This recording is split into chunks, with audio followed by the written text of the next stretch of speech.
housekeeping that I do need to let everybody know about. I had announced a little while ago that I was planning on doing a back burner party.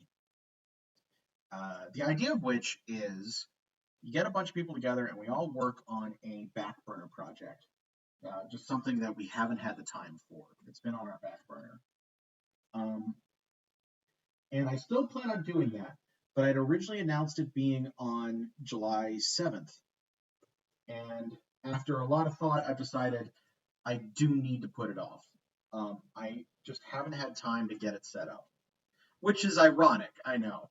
The whole point of this is to work on stuff that you haven't had time for otherwise. But some things have come up involving going back to Richmond and having to. Would you stop that? I'm so annoyed with this thing. I'm giving it commands and it's not doing it. But yeah, I am gonna have to postpone it. My guess is it'll be in. I'll probably shoot for it to be in September.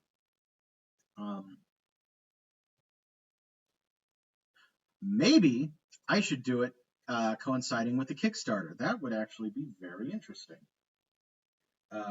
Just as kind of a, this is who I am. This is what's going on. This background works fine. I'll take that for you.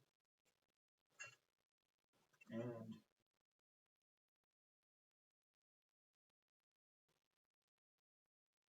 do that for the shoes, because I really do not care about these shoes. That'll work. Now it's got to be a big showy wig. Actually, I'll also do that for there. And I should color here before I move on. Nope. Oh, I never did. There we go. But yeah, I had announced that I will be postponing that. And I'll do a formal announcement about that probably in a couple days. I've been putting off doing my next newsletter because I've been trying to get more work done. It's hard to juggle everything, especially considering most of the things I do aren't paying me money because, that's freelancer life. It's part of where it's very, very difficult to do this kind of thing.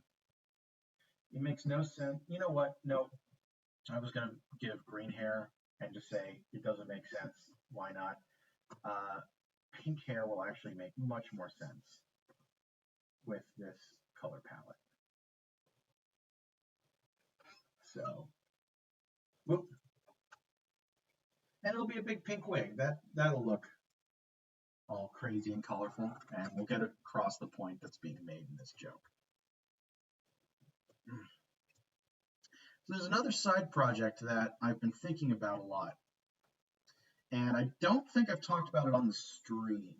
I've talked about it elsewhere, including on the PVD cast, which I was on recently, in case you missed my recent announcements about that. It was a very fun podcast where I got to talk about myself, which is, a good time. Whenever you get to talk about yourself, it's a good day.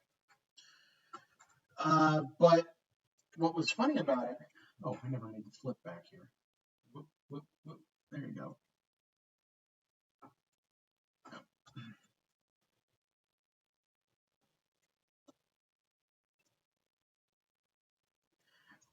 But I've been a little bit obsessed lately with a set of old kids' books that I grew up with. Well, calling them kids' books is a bit of a misnomer, which will make sense as I go on. I'm talking about scary stories to tell in the dark. And a few of you who see this will probably go, yes, because these were. My mom asked me at one point how I got interested in horror, because I never really, as far as she knew, I never really grew up with it. And I was doing all these horror comics, and she's like, where's this interest coming from? And I thought about it. This is when I was back home. I went into my old room, and where I still have a bunch of my old books. And I pulled out this book and brought it to her, and I said, I was reading this in third grade. Scary Stories to Tell in the Dark. It's mostly folk tales, urban legends, stuff like that.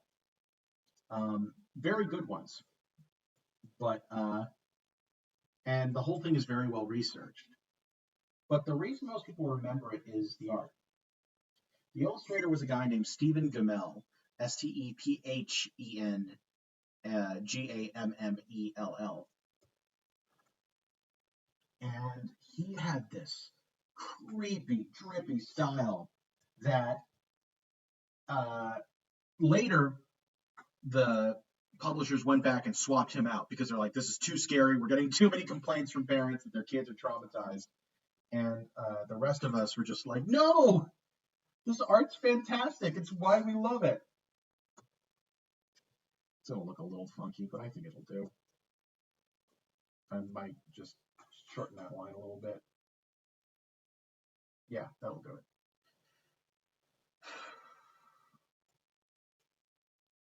Go for a deep green on the. Oh, that'll be perfect. Little side bits.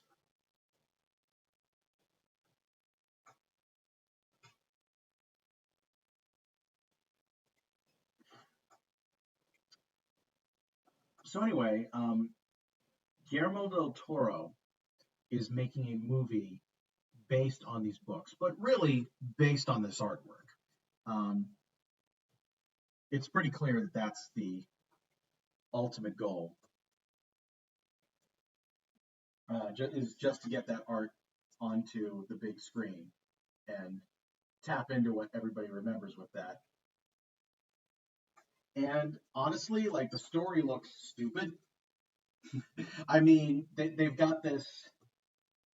They're putting together this frame narrative for it that sounds really weird, but I could care. I could care less about the actual story.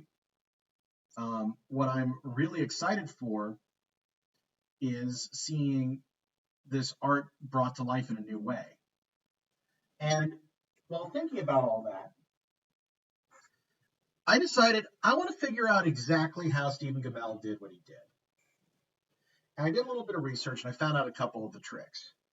The big one being he used graphite wash, which meant taking fine graphite powder and using a brush to apply it as if you're doing an ink wash. For those of you who don't know what an ink wash is, you take ink and you water it down, and it kind of becomes like watercolor then, where you have a lot of control over how dark it is. And someone who's really good with wash can create these beautiful grayscale images.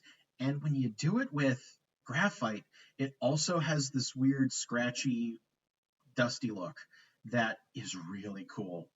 And then he'd use regular pencils and a high class eraser to create white space or long dark drips, and that's how he was doing it. So I've been experimenting with this, and it is a pain and it makes a mess, but it looks so cool that let me give him orange protagonist hair. How's that sound? And as I've been doing it and thinking quite a bit about this particular project,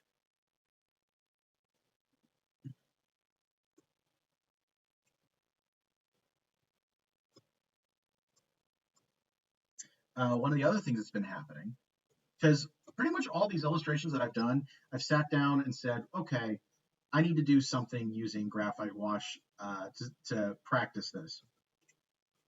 And so I'll make an illustration, and usually it's horror themed. And then I'll stare at it for a while, and I've started to come up with stories or poems or other little very short things that are kind of flavored like uh, the old Scary Stories books, the way they told things that were directed towards younger audiences. Still very scary, but a little bit simplified, a little bit clean and silly, just designed to be on a page or two. And would you stop it? Nope, didn't find it. And it's been a lot of fun, and it's pretty easy to do, and it's something that I keep wanting to do in my off time, so it's not affecting my comics. So I've been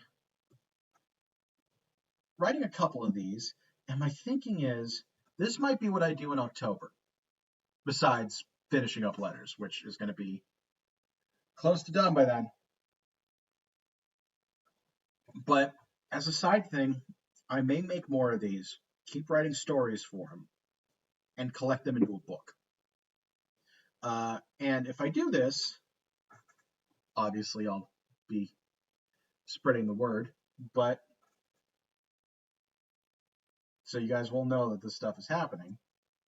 But I'm also just really excited at the possibilities of putting out something like this because I feel excited whenever I make one of these illustrations and then look back at it and a story comes to me. It's a thing that I always loved about working on horror. Uh, Horror is one of the most fun things to write because you don't have to think much about it. Horror is not a very thinky genre because when you want something to be really scary, the more you think about it, the more likely you are to overthink it and make it not scary.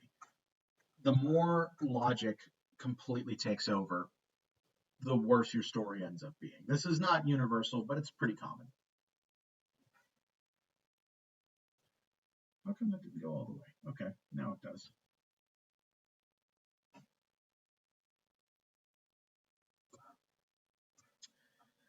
This is something that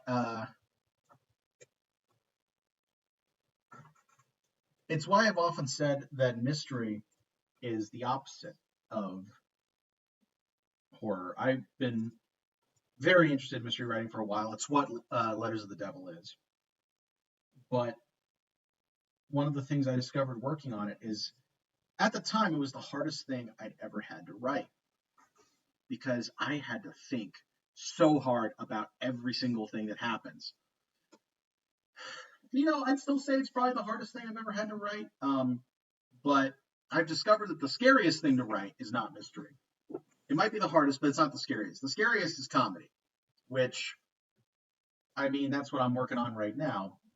That's what this strip is, ostensibly, assuming you guys find it funny. You find me funny, right? Right? Shut up. Um, but it's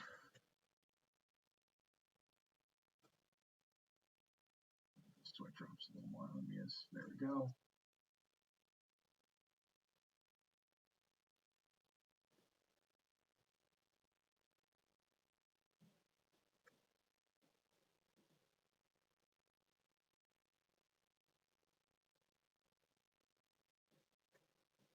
Cool.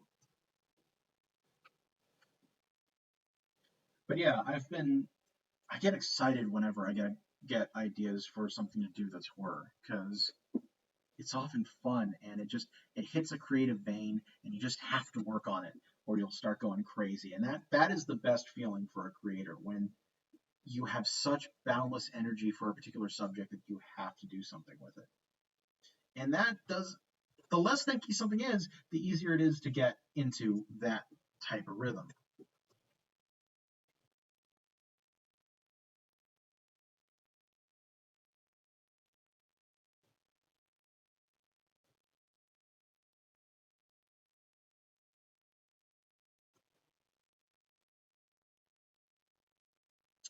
And I'll